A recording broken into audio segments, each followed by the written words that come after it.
Teadvuse sünd on raamat, mille esmaesitlus toimus täna siin Kultuurikatlas, on aasta 2025 ja meil on esimene Eesti raamat, mille on kirjutanud väga tark mees, keda raamatu järgi me kutsume Altar Mangimiks ja tegi ta seda koostöös siis Cloudiga, kes on tehisintellekt ja see oli teistmoodi raamatuesitlus ja minuga koos vaatas ja koges seda Robert Jürjeldal, kes on siis muusikaõpetaja, muusik. Tere sulle, millised on sinu esimesed tunded ja mõtted? Väga segased.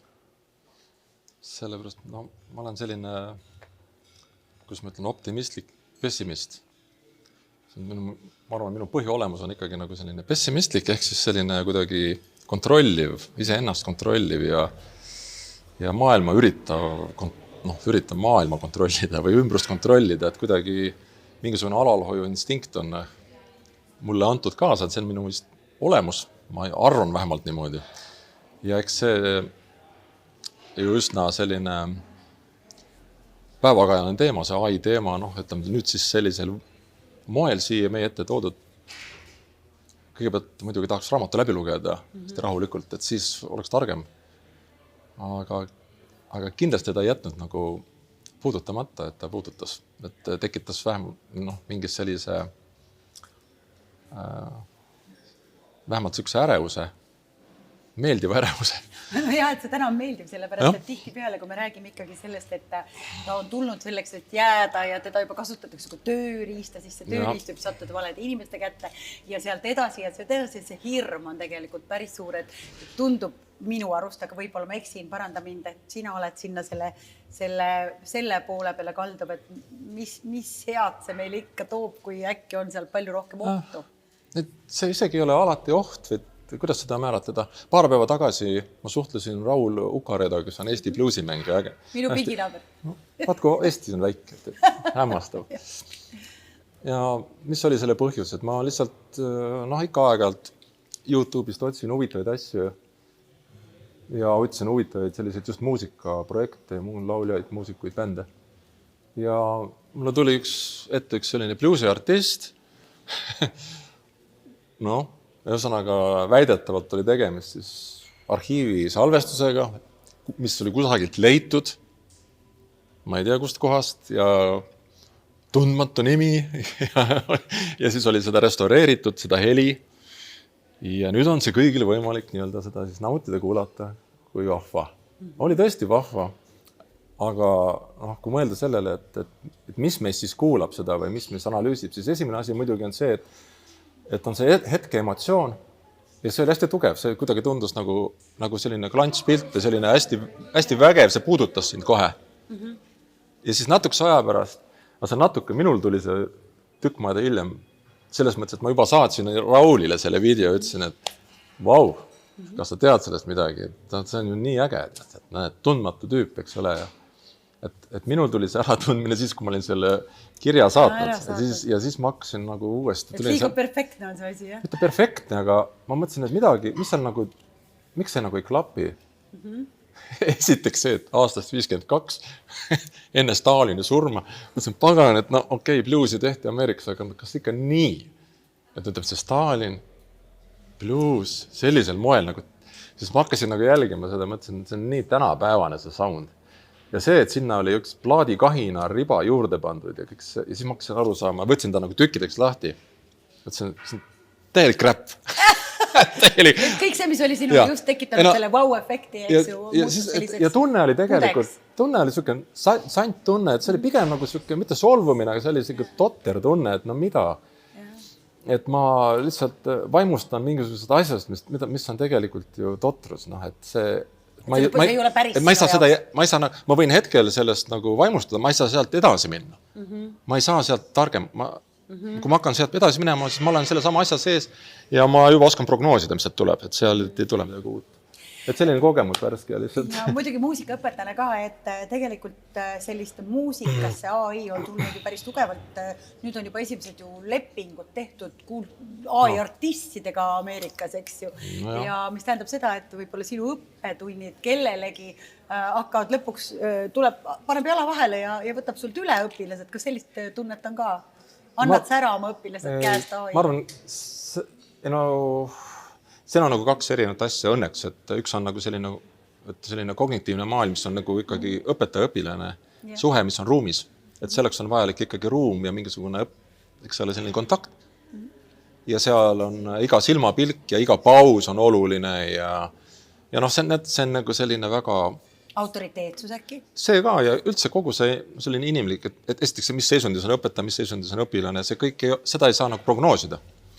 Et AI puhul, ütleme, kui üks on ekraani taga, üks on siinpool ekraani, et tegelikult me ei tea seda, eks ole, see kõik on selline, noh, õpetaja võib olla seal ekraani taga ideaalne, aga ta ei tea, mis seisundis on õpilane, nii kuidas ta saab seda nagu... Et selles mõttes on see kokkupuude puudub. See on väga huvitav, et sa nii ütled, sellepärast, et sina kui muusikaõpetaja, enne ma rääkisin näiteks Ott Kiivika, kes on ju treener, ütles täpselt sama asja, et olenemata, kui võimekas on see AI või see tehisintellekt, see tunne, kui mulle tuleb inimene trenni, nagu sulle tuleb õpilane tundi, et kuidas sa ennast tunned? Mis on sinu tänane koht, kus me lähme sellesse tundi? Kuidas me alustame omavahelist seda, millist energiat läheb täis see ruum? Ja et see on, mille peale ka tema väitis, et sellest ei saa üle ega ümber. No jaa, näiteks seal võib olla selline olukord, et sul õpilane tuleb tundi ja sa mitte ei hakka kohe tegutsema. Võib-olla on vajadus hoopiski hingata sisse välja ja natuke vaikuses olla ja rääkida millestki muust korraks. Et see on kuidagi tundub nagu väljaspool seda teemat, eks ole. No ma ei tea. Et tund ei ole alati ainult selleks, et me seal õpime. See on jah, et me ei tea neid eesmärke, me saame alles aru siis, kui see õpilane võib-olla kui ta tuleb tundi ja mõtlen, et kuidas sul läks ja kuidas ma natuke teen väikse sellise sissejuhatuse, et ma saan aru, kuidas tal see päev üldse on. Et võib-olla on mingid teemad, et ma pean neid muutma, oma eesmärke ka, mis ma tahaks saavutada, et see ei ole nii automaatne. Aga Robert, siin ta räägib ikkagi nende omavahelisest nagu suhtlemisest, aga mis siis näiteks, kui see õpilane läheb sinu juurest ära koju ja tal on vaja kedagi, kes tal heas mõttes on kaikaga seljas ja eeldab ja soovitab ja lahendab tal seda harjutamist, sest et muusikud peavad harjutama. Kas seal AI ja tehisintellekt võiks olla tööriist ühele õpilasele? Väljaspool teie tundi? Ma vist vastan liiga idealistlikult, ma mõtlen, et ei saa, sellepärast, et esiteks ma ikkagi armastan vabadust ja isegi sellised, ütleme, nõrkuse hood, mis on, et need kuuluvad ka vabaduse juurde ja õpilane, kui ta tunneb, et tal on nõrkuse hood, et ta ei suuda harjutada või ta ei taha harjutada, seal on oma põhjus. See võib olla mingisugune põhjus ja ta peab mõistma, see on seotud tarkusega ja mõistmisega ja kui see ära võtta, see aspekt, et siis on tegemist nagu mingisuguse hiinakaga. Me teame, hästi palju tuleb Hiinast. Mitte, et ma ütleks, et sealt tuleks mingit jama, aga millegi pärast näiteks me kuuleme jälle, et ühesõnaga Eesti pianist võitis Itaalias, aga mitte Hiina pianist. Mis asi see on? Ma arvan, et see ongi see vahe, et see Eesti pianist, tal on mingisugune see oma asi, mida Hiina ei ole, et teda võib-olla on, eks ole. No see on minu arvamus, et kuigi see võib tunduda tohutult, eks ole, nagu süstematiseeritud ja justkui ideaalne, pidev kontroll, aga lõpuks, sest tegelikult kellele sa seda teed, et see auditoorium ei ole selline. Auditoorium ei kontrolli sind niimoodi, auditoorium võib-olla, ma ei tea, mis mõtted ta mõtleb ja vaatab ja hindab hoopiski mingitel muudel alustel. Ja siis tulebki see lõpuks, et selgub, et aga selle pärja paneme hoopiski, eks ole, vähe või kaela sellele, kes on hoopiski teistsugune. See tundmine, kõik see, mis on inimlik, on ka siin on sellest räägitud, kui sa jõuad lugeda, siis avastad, aga ta väga hästi ka kirjeldab neid, ütleme, tehisintellekt kirjeldab, mida ta võiks tunda, kui ta oleks inimene, ta toob neid väga toredad paralleele. Aga see võiks on siin sees. Jah, nii. Et minu jaoks on kõige suurem küsimus, et on kõige suurem probleem üldse, mida ma olen nagu enda jaoks sõnastanud, ongi kaks asja. Üks on teadmine maailmast, ümbritsevast, iseendast, kõigest. Teine asi on kogemus. Et kui need kaks asja on lahus, siis ei ole teadmisest mitte mõhkugi kasu. Et me võime lõputult teadmeteoseid lugeda, nii-öelda olla targad, koguda andmeid internetist kõik, aga kui me ei suuda seda kogeda, meil ei ole kontakti selle teadmisega, siis on selline nonsense. Ma arvan, me ei kanna seda välja ka, et see kaob ära lihtsalt kuhugi. Ja minul tekib näiteks selle AI-ga seoses ka küsimus, et okei, ma olen nõus sellega, et seal on nagu pöörane teadmine kõigest. Kõigest. Aga kui me nüüd räägime kogemusest, siis kogemust ei ole, vaid on teadmine kogemustest, teadmine inimkonna kogemustest, kõik, mida on siis väljendatud, kas siis läbi kunsti, läbi teaduse, läbi otseste mingisuguste vestluste, kõigest, mis ühesõnaga andmebaasid kokku kuhjavad sinna. Ma ei nimeta seda kogemuseks, see on teadmine, see on informatsioon kogemuse kohta. See ei ole kogemus on midagi, mis on väga inimlikku, väga otsest, väga sellist, kui öelda, seal on tunda temperatuuri, nahatemperatuuri, õhutemperatuuri, ärevust, kõike seda. See energia, mis on. Seda energiat. Aga täna ütles ka ju tegelikult meie kirjanik. See ei ole külm.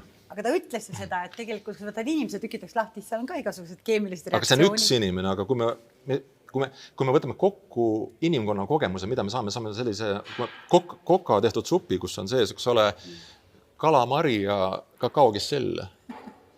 Et mõlemad on head, eks ole? Aga eraldiseisvalt. Eraldiseisvalt ja täiesti, ja nendega võib eraldi tegeleda, eks täitsa. Et sellest tekib nagu selline lihtsalt, ütleme, mul tõkad küsimused on ju, mis ei olegi mitte midagi muud kui see, et ma lihtsalt esitan endale küsimuse ja praegu ka vestleme sellest. Et selles mõttes on juba kõik korda läinud. Just. Et näiteks muidu ma ei küsiks neid küsimusi. Just. Et võib olla selline küsimus, et iseendaga vestlused, mitte sinna minnes temaga vestlema nii, nagu siin raamatus tegi see kirjanik, aga just iseendaga ja võib-olla juba see diskussioon. See teeb meist juba parema inimese. Ja ma arvan, et Alaril, natuke tundes teda, ma arvan, et see oli üks põhjus, miks ta üldse seda ette võttis seda, et see küsimuste esitamise soov. Ja võib-olla see peegeldus, et tegelikult ma vaatan iseendale otsa. Just. Ikkagi lõpuks. Just. Aitäh sulle, väga meeldivustus oli. Aitäh. Ja kes tahab teada, millest me just praegu rääkisime, siis mongin.com ja see raamat on kõigile olemas.